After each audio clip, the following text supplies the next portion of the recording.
You may have seen Caitlin Lowell and Tyler Baltiera on MTV hits like 16 and Pregnant or Teen Mom. However, now, you might be seeing the two of them a little closer to home.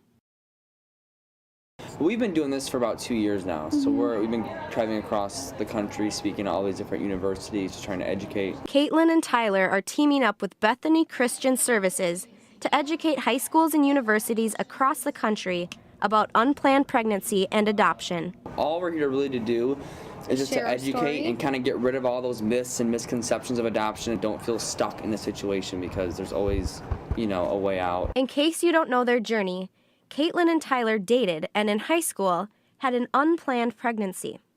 After much thought and consideration about what would be best for the future of their baby, they decided adoption was the best choice for them.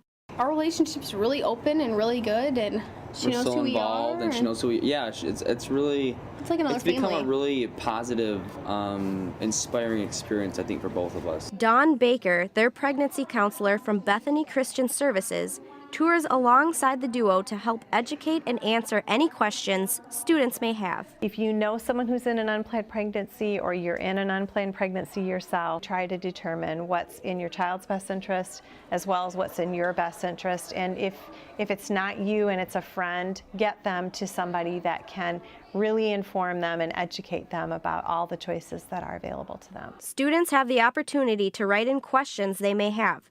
A favorite topic of interest always seems to be about how their daughter Carly is thriving today. She's doing so good. She's almost 4. Yeah, she's gonna be 4, and she's in gymnastics. Teresa texts me pictures all of the time, and yeah, she's doing really good. We see her like once or twice a year, so like every summer we get together with them. For more information on unplanned pregnancy, prevention, or adoption, please visit impregnant.org. This is Nicki Cunningham, UTVS News.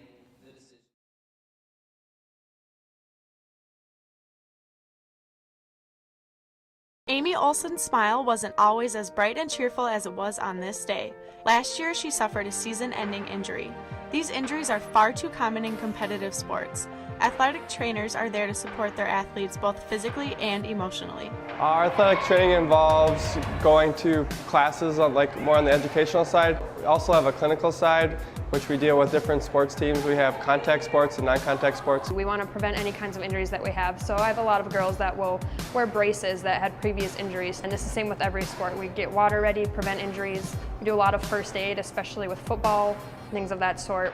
I play hockey at St. Cloud State on the women's team. Last season, I think it was the 6th game of the year, I just went into the boards funny and tore my VMO, which is on my quad muscle on my knee. So I had surgery and was out all of last season. It's definitely the mechanism of injury and how she went into the boards. The best way to prevent injuries would be just strengthening and just not putting themselves in that particular player moment. I know you're not going to know when that is, but I think just strengthening ultimately would be the best way to prevent. We sit down with them, we tell them what's wrong, and then I feel like if they understand it, they're more likely to adhere to their rehab because they understand what's wrong with them and what needs to be done. I would do a lot of one-leg squats and just strengthening. So my legs shrunk a lot, so it was just I had to get it back just to functioning normal, walking again, and then eventually running. Amy committed herself to getting healthy, but she will never forget the pain that benched her for the rest of the season. Not being able to do stuff and not being able to travel with my team and not being able to just do daily functions was really frustrating for me. And there's a time when I was just got really down, and my PT said that's normal, that a lot of people, it's not depression, but just frustration, I guess. So I experienced a lot of that, but like I said, my team was really awesome about it, so they helped me get through it. SCSU athletic trainers offer the care and support student athletes need to recover and ultimately prevent injuries. At St. Cloud State, we have 2 main athletic training rooms. One is here in Hallenbeck Hall, and then in the hockey center is another athletic training room. We have our ultrasound units, our electric stim units. We have ice baths and heat are all in there. So far this season, it's a lot of flexibility just because it was a muscle instead of a tendon or a bone. Especially the injured girls are icing every single day, if not before and after, at least after practice. And even the healthy girls will take ice baths once or twice a week just after hard days of practice. to help them get through the next day. Our trainer's been really awesome. We actually got to have her for 2 years, so she was here the whole time and I really got to know her. If we need anything, whether it's physical or emotional, she's really good with rehabilitating us and being there for us. For Amy, lacing up her skates again makes all the hardships worthwhile. It's been kind of a struggle a little bit just getting back and playing competitively. I didn't really realize, I guess, like how much you miss like the fast pace of the game, and sitting out a year does take a lot. But I've had a lot of supportive teammates and supportive coaches and understanding, and they've helped me to get back to where I need to be. And right now, I'm starting to finally feel like I'm playing like myself again.